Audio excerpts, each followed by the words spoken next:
नमस्कार मित्रांनो, आज मी तुम्हाला गुरुपौर्णिमेनिमित्त एक सुंदर बोधकथा सांगणार आहे. गोष्टीचं नाव आहे गुरूंचा दिवा. एका गावात आरव नावाचा एक छोटा मुलगा होता. त्याला वाचता लिहिता येत नव्हते. त्यामुळे तो रोज शाळेत जायचा, पण अभ्यासाला घाबरायचा. मला अभ्यासाची खूप भीती वाटते. आरव, चुका करायला घाबरू नकोस. रोज थोडा सराव कर, तू नक्की शिकशील. हो मॅडम, मी प्रयत्न करेन. आरवने रोज सराव केला, अक्षरं लिहिली, गोष्टी वाचल्या आणि प्रश्न विचारले. हळूहळू तो वर्गातील हुशार विद्यार्थी बनला. मॅडम, तुम्ही माझ्या आयुष्यात ज्ञानाचा दिवा लावला. मनापासून धन्यवाद. खरा आनंद तेव्हाच मिळतो जेव्हा विद्यार्थी शिकून पुढे जातात. मुलांनो, या गोष्टीतून आपण काय शिकलो?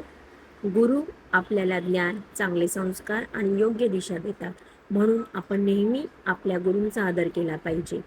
अशाच सुंदर गोष्टी आणि मजेदार शिक्षणासाठी स्वाती पाटील लर्निंग चॅनलला सबस्क्राईब करा आणि पुन्हा भेटूया. नमस्कार.